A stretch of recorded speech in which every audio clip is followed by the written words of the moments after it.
BPL নিয়ে concrete আলোচনা করতে চাই এবং সবই এক্সক্লুসিভ নিউজ। তিনটা পার্টি আলোচনা করব। একটা হচ্ছে যে ঢাকা ফ্র্যাঞ্চাইজি বাদ, আসলেই বাদ, কারা নিতে যাচ্ছে, যে গ্রুপকে নিয়ে আলোচনা ছিল সেই গ্রুপের লিস্ট আপনারা সবাই দেখেছেন। এবং গতকালকে আমরা প্রেস ব্রিফিং এ যেই ব্যাপারটা দেখেছি, ইফতেখার রহমান মিঠু বাংলাদেশ ক্রিকেট বোর্ডের বিপিএল গভর্নিং কাউন্সিলের সদস্য সচিব, তিনি যে 8টা প্রতিষ্ঠানের, আগ্রহী প্রতিষ্ঠানের লিস্ট দিয়েছেন, সেটা হচ্ছে ফিনান্সিয়াল ইস্যুতে তারা কোয়ালিফাই করেছে। এর বাইরে কিন্তু ইন্টিগ্রিটি ইস্যু নিয়ে Bangladesh cricket board they are doing their job. So financial ইস্যুতে কোয়ালিফাই করা মানে এই না যে কোনো ফ্র্যাঞ্চাইজিকে বাংলাদেশ ক্রিকেট বোর্ড যাদের লিস্ট প্রকাশ করা হয়েছে দে আর অনেস্ট, ইন্টিগ্রিটির জায়গায় তাদেরকে নিয়ে কোনো প্রশ্ন নেই। ঢাকাকে নিয়ে আলোচনা কেন হচ্ছে সেই আলোচনা আসবে একটু পরে। দ্বিতীয় পয়েন্ট যেটা, সেই ডান হাতি ব্যাটসম্যান, টপ অর্ডার ব্যাটসম্যান, আলোচিত কোন এক ফ্র্যাঞ্চাইজিতে গতবার বিপিএল খেলেছিলেন এবং ক্রিকেটারদেরকে নষ্ট করার পেছনে একটা বড় ভূমিকা তার ছিল, আছে। এবারের এনসিএলও, যে এনসিএল চলছে এবং যে এনসিএল টি20 শেষ হয়েছে, সেই ক্রিকেটার সেখানটায় গুরুত্বপূর্ণ ভূমিকা পালন করেছেন। খেলার ক্ষেত্রে তাকে বাংলাদেশ ক্রিকেট বোর্ড আটকায়নি। বিপিএল এ তার খেলা হবে না, কে সে আমি জানি না। বিপিএল এ তার খেলা না হলে আমরা গেস করতে পারবো।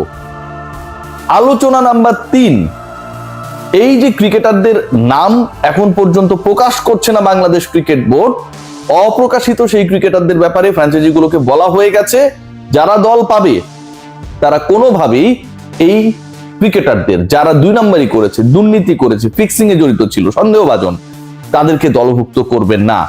এবং এরকম নাকি অন্তত 2 জন ক্রিকেটার রয়েছেন যাদের নামের শুরুর এবং শেষের যে অংশটুকু, এই দুইটাকে যদি শর্টকাট করা হয় তাহলে হয় এবি। আমি জানি না তারা কারা, কারণ অনেক ক্রিকেটার খেলেছে, এত বড় লিস্ট থেকে আসলে সামনে এ পরে বি এটা বাইর করা আমার জন্য ডিফিকাল্ট, কারণ এতটা মেধাবী আমি না এবং এটা গেস করে বলার কোনো সুযোগ নেই। অন্তত 2 জন ক্রিকেটার, একজন নাকি হচ্ছে ভালো ব্যাটিং করেন, আরেকজন নাকি হচ্ছে মোটামুটি মানের একজন বোলার। সো দুজনের ক্যারেক্টার 2 রকম, নামের আদ্যক্ষর এবং শেষাংশে মিল থাকলেও তাদের ক্রিকেটিং রোলটা different. 4 important part, Bangladesh cricket board নিজেই ফ্র্যাঞ্চাইজি পরিচালনা করতে যাচ্ছে এখন পর্যন্ত যে খবর। 1 নম্বর থেকে শুরু করি, ঢাকার থাকা না থাকা এবং তারপরে সেই ব্যাটার নিয়ে আলোচনা করব। ঢাকাকে নিয়ে যে আলোচনাটা হচ্ছে সেটা ওই ইন্টিগ্রিটি ইস্যু নিয়ে। প্রথম আলোর ক্রীড়া সম্পাদক তারেক মাহমুদ, মনি ভাই আসসালামু আলাইকুম।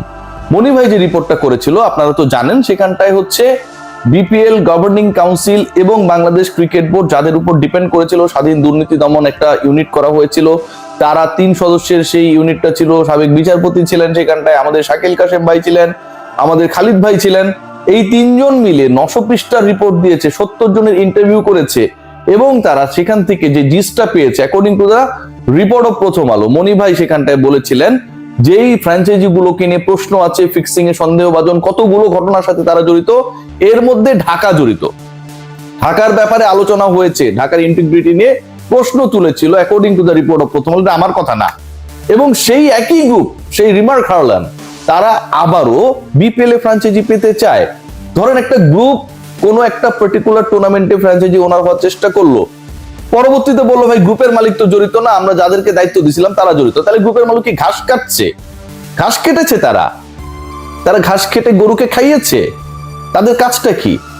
আপনি একটা কোম্পানির মালিক, আপনি আপনার কোম্পানিকে বাংলাদেশ ক্রিকেট বোর্ডের সবচেয়ে লুক্রেটিভ ব্র্যান্ডের দায়িত্ব দিয়েছেন, সেখানটায় আপনার কর্মকর্তারা মিস্টার এম টিভি না এম, তারা কি আকাম কুকাম করছে সেটা আপনি খবর রাখবেন না? সো এটা পুরোটাই ওই গ্রুপের রেসপন্সিবিলিটি যে তারা সেটাতে ফেল করেছে। এবং ওই যে রিমার্ক হারলান গতবারও ছিল, এবারও তারা আছে। ওইখান থেকে যেই ব্যাপারটা এখন পর্যন্ত জানা যাচ্ছে যে ঢাকার দায়িত্ব পেতে যেহেতু মাত্র একটা ফ্র্যাঞ্চাইজি জড়িত বা তারা চাইছে, সেই ফ্র্যাঞ্চাইজিকে নিয়ে ইন্টিগ্রিটি নিয়ে প্রশ্ন রয়েছে। আইসিসির কাছে অলরেডি এটা পাঠানো হয়েছে। শেষ পর্যন্ত তাদের দল পাবার সম্ভাবনা 10%, 90% তারা দল পাচ্ছে না, মোটামুটি নিশ্চিত। এবং এই ঘটনা যদি ঘটে তাহলে ঢাকা ছাড়া কি বিপিএল হবে? না, ঢাকা ছাড়া বিপিএল হবে না।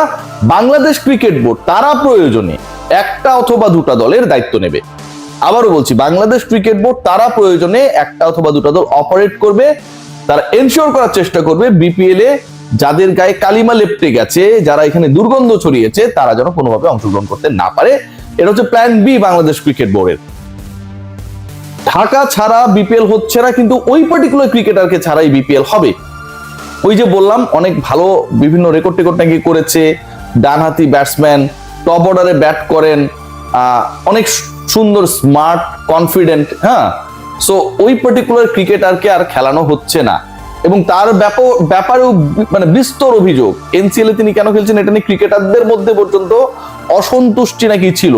সেই ক্রিকেটারকে আমরা নিশ্চয়ই বের করার চেষ্টা করব। এবং ইন্টারেস্টিং পার্ট, তিনি কি ওই অংশের কেউ নাকি? ওই যে বললাম যে দুজন ক্রিকেটার নাকি রয়েছেন যাদেরকে নেওয়া হবে না, খেলানো হবে না, যাদের বিরুদ্ধে অভিযোগ প্রায় প্রমাণিত। যে ওই যে বললাম যে সামনের অক্ষর এ পরের অক্ষর বি, এর আসলে কারা আমি জানি না, তার মধ্যে তিনি পড়েন কিনা সেটাও আমি জানি না, আমি আসলে কিছুই জানি না। এবং এই ইন্টারেস্টিং জায়গাটায় মোটামুটি বাংলাদেশ ক্রিকেট বোর্ড তারাও একটা ইন্টারেস্টিং ভূমিকা পালন করছে। মানে আপনি চুরি করছেন, চোরের নাম প্রকাশ করবেন না।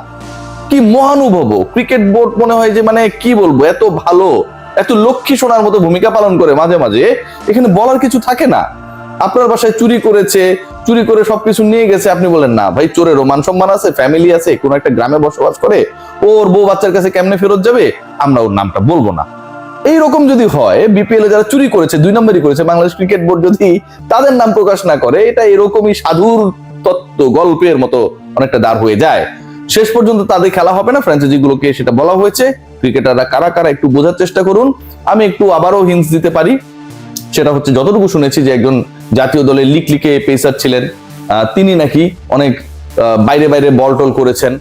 আবার এমন একজন রয়েছেন যার অনেক রেকর্ড রয়েছে, কিছুদিন আগে তাকে কোনো একটা পার্টিকুলার টুর্নামেন্টে বাংলাদেশ ক্রিকেট বোর্ড সরিয়ে দিয়েছে, খেলতে দেবে না, এরকম একটা ডিসিশন হয়েছে, তিনিও নাকি এটার মধ্যে রয়েছেন শোনা যাচ্ছে।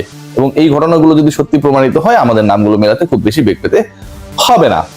ইন্টারেস্টিং পার্ট যেটা আপনি যেটা বলছিলাম, যে আপকামিং বিপিএল এ যে দলগুলো শেষ পর্যন্ত টিকে থাকছে, যে 8টা ফ্র্যাঞ্চাইজিকে ফিনান্সিয়ালি তাদের কর্মকাণ্ডের জন্য বৈধ ঘোষণা করা হয়েছিল, মানে ফ্র্যাঞ্চাইজি পাওয়ার ক্ষেত্রে আসলে যারা দাবিদার, সেখান থেকে মাত্র 4টার ব্যাপারে এখন পর্যন্ত Bangladesh cricket board bit of confidence যে এদেরকে রাখা যেতে পারে। এর মধ্যে একটা রংপুর রয়েছে, আমি যতটুকু জানি বরিশাল দল পাবার সম্ভাবনায় বেশ এগিয়ে রয়েছে, আকাশবাড়ি হলিডেজ আমি চিনি না, এদেরকে নিয়ে গবেষণা শুরু হবে আমার অতি দ্রুত। এর বাইরে যারা রয়েছে, রাজশাহী দেশ ট্রাভেলস এবং আমাদের আলোচিত নাবিল গ্রুপকে আসসালামু আলাইকুম, নাবিল গ্রুপ রয়েছে এখানটায়, এবং নাবিল গ্রুপ এবং দেশ ট্রাভেলস এর মধ্য থেকে কেউ একজন পাবে। এই যে বললাম যে মোটামুটি এখানটায় 3টা হয়ে গেল। চট্টগ্রামে যেটা রয়েছে ট্রায়াঙ্গেল সার্ভিসেস কি জানো, তাদেরও পাবার সম্ভাবনা রয়েছে। এবং সিলেটকে নিয়ে অনেক প্রশ্ন রয়েছে, সত্যি আমি জানি না সেই প্রশ্নগুলো কারা করছে, কেন এই প্রশ্নগুলো তৈরি হয়েছে। সিলেটের ব্যাপারে Bangladesh cricket board, BPL governing council, they are not convinced, যেমনটা ঢাকার ব্যাপারে তারা কনভিন্সড না। এবং ইন্টারেস্টিংলি আপনারা সবাই জানেন খুলনা কিন্তু বাদ পড়ে গেছে, এবং খুলনার এখনো যোগাযোগ নাকি চলছে বিপিএল গভর্নিং কাউন্সিলের সাথে। শেষ পর্যন্ত let's see what happen. But Bangladesh cricket board যদি এরকমটা হয় যে 3-4টার বেশি তারা দল পাচ্ছে না যারা আসলে সৎ, তাহলে ক্রিকেট বোর্ডই অন্তত 1টা অথবা 2টা দলের দায়িত্ব নেবে এবং দল অপারেট করবে। সবাই ভালো থাকবেন, take great care, bye by.